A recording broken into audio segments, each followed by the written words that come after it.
Ashwini Vaishnaw, Minister for Railways, Information and Broadcasting, Electronics and Information Technology, has said that this budget lays the roadmap for Viksit Bharat. In an exclusive interview with DD India's Anil Thomas, the minister highlighted that the budget has inclusion and innovation at its core. From farmers to fintech, MSMEs to AI growth, this budget will empower the middle class to invest in their future.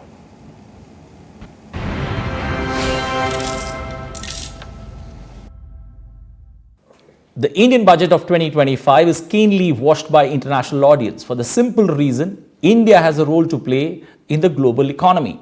And to get a better perspective or to help us understand the fine print of India's union budget, joining us is Union Minister for Railways, IT, along with Information and Broadcasting, Ashwini Vaishnaw, on this special broadcast on DD India. So welcome to the show. Namaskar. So opening thoughts. It's a bold budget that focuses on growth along with innovation. Absolutely. This is one of the finest budgets in the history of the country. The Honorable Finance Minister has balanced budget, laying the way our country will grow. The capital investment program is intact. Simultaneously, a big relief has been given for the middle class families. This is something which is unprecedented. 12 lakh rupees annual income. There is going to be no tax for the families which are earning up to 12 lakh rupees annually.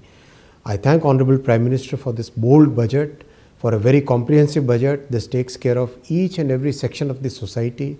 There are very good provisions for the farmers, very good provisions for young people, very good provisions for innovation, provisions for food security.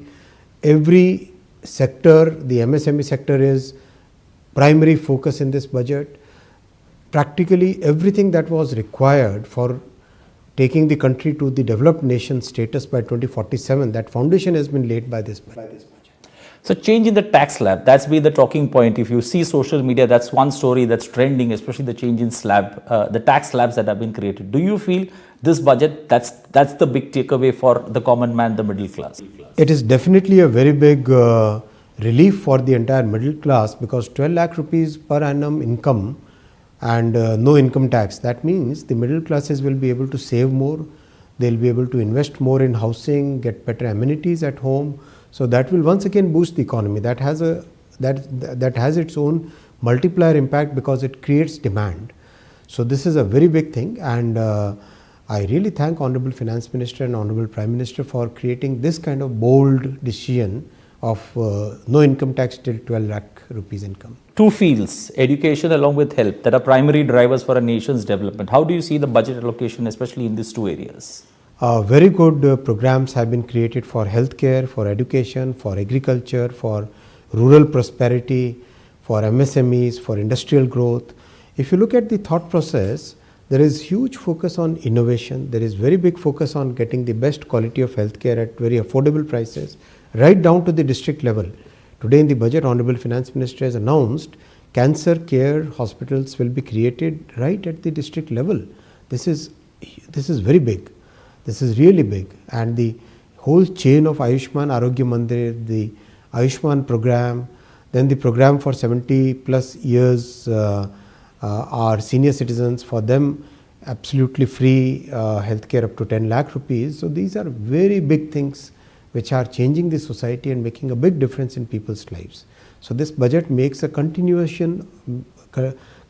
that effort in people's lives. So also with regards to the farmers' income, that's been the talk, that's been where, this government has faced criticism again and again. How or what steps have been taken this time around in the budget that makes the farmers feel more at ease? A very comprehensive program for farmers has been drawn out in this budget. If you look at it, there is focus on productivity, better quality of seeds, better storage, value addition on the crop, making sure that the farmers get the best quality of seeds. So a mission for very high quality of seeds. All those things will make such a big difference and a lasting difference in farmers' lives. Okay. So another issue, FDI, foreign direct investment, that's been spoken about. Insurance being opened up. How do you see this particular move, and how does it have a cascading effect? See, investment, when it comes, it creates employment. And it's very important that we get investment from across the world. And today the world is looking at India as a trusted geography, as a trusted country.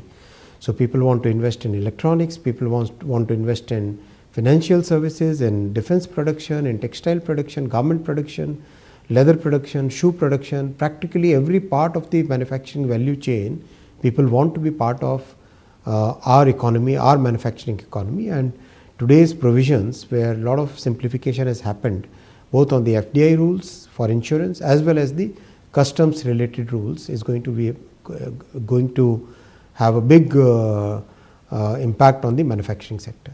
The government has tightly addressed in this particular budget has been, inflation and fiscal deficit. Do you feel, there's a tightrope that needed to be walked and the government has succeeded fully in it?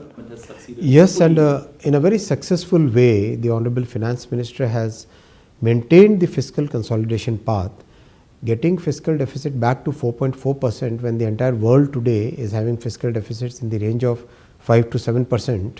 In that kind of global scenario, getting it to 4.4 is a very big thing, and I congratulate the Honorable Finance Minister for this kind of approach, where there is fiscal consolidation on this on the one hand, and on the other hand there is very good benefit for the middle classes, and simultaneously the innovation, the capital investment, all the foundation blocks for our long-term growth are maintained. Do you feel this budget has, further given that push or impetus, especially when it comes to India's growth story? Yeah, absolutely. The capex program is intact. It's very good. 11,20,000 crore. It's huge, humongous. Just remember 10 years ago it used to be 2,50,000 crore, right? So this kind of change and maintaining this pace is very important. Our industry is kind of increasing their capacity. If you look at it, there are new capital equipment manufacturers coming up. The EPC companies are growing very well, design consulting companies, general consultants, they are all growing at a very rapid pace. So it was very important that Honorable Finance Minister has maintained that pace of capital investment. This is going to be a big multiplier for the economy. So trade policies that are going to somehow help exports grow, because looking at the geopolitics and the global environment, exports need to be pushed. Do you feel this budget has done, Absolutely. The focus on exports with the equal focus on MSME, that's going to really pay very well. And the simplification in custom structure, the number of duty slabs have been reduced significantly. Now 8 slabs are reduced in this budget. That's a big thing. Big, huge simplification, making sure that the warehousing for components is properly maintained. That's very, very important, because globally what happens is that when the finished products are being manufactured in a place, then a large warehousing facilities are created where the components are stored, and as and when the product manufacturers require, they are given in just in time. So that kind of provision was needed for a very long time, and very happy that Honorable Finance Minister has considered this proposal, and this will give a big boost to electronics manufacturing, to manufacturing in every sector. Job creation was one area that the government has focused on through various parameters that have been addressed in this budget. Do you feel something more could have been done, or taking care of job creation is something that's been on the priority for the government? See, investment is the primary way by which more employment gets generated, and that investment program is very good. It's very high. 11,20,000 crore rupees capex is huge. So that is giving that multiplier impact. Then the demand which will get generated because of reducing the income tax on the middle class families, that is again going to have a very big impact. So these two will have very big impact on employment opportunities. So sustainability, one word that's been spoken about at length at various forums, but how has the budget addressed sustainability, especially keeping at the challenges that the world faces, at time and again spoken about 1.5 degrees Celsius that needs the parameters that need to be maintained? In multiple ways, the entire solar value chain, the wind turbine value chain, the EV value chain is considered in this budget. How to make sure that the solar panels are manufactured, all the components, the minerals which are required, they are imported very easily. Then simultaneously there is a renewed thrust on nuclear energy. Nuclear is the cleanest source of energy, and special focus on the small modular reactors. So this will go a big way in meeting our sustainability goals already we are far ahead of the goals that we had set for ourselves. Our Prime Minister's commitment towards sustainability is huge. When we talk in the international forums and tell that 45% of our power generation capacity is today from non-fossil fuels, this is phenomenal. No other country at our level of development would ever go beyond these numbers. So coming to your most loved department, the railways, how do you look at freight corridor? That's been spoken about. The budget allocations, once again, there's been a quantum jump in the budget allocations. How do you see railways now moving towards, all the promises that... Absolutely, and the budget allocation of 2,52,000 crore, it's huge. And I thank Honorable Finance Minister, Honorable Prime Minister for this continuous support to railways. Because of this support, we have been able to expand the new tracks, double many tracks, triple, quadruple many tracks, and also get very good investment in safety. Last year the investment in safety was 1,14,000 crore, and this year's provision is 1,16,000 crore rupees in safety. And 4,60,000 crore rupees worth new projects have been included in the budget, and we will be manufacturing about 100 Amrit Bharat trains, 50 Namo Bharat trains and 200 Vande Bharat trains as a part of this entire exercise. The station development is going on at very good pace, 1,300 stations being developed, and 1,000 new flyovers and underpasses will be approved as a part of the entire budgeting process. So another department of yours, IT, the amount of work that's been done and the budget allocations this time around, purely in terms of how one takes a look at disruptive technologies that are coming in the market. Do you feel the budget allocations will help you, especially in fighting those global challenges that the world is facing? Today, being Atmanirbhar, being self-reliant and having a vibrant semiconductor ecosystem is very, very important for economy. And there is a continuous support from the Finance Ministry for this, and today's budget also takes us in that direction, where there is a lot of focus on innovation, a lot of focus on creating deep tech startups.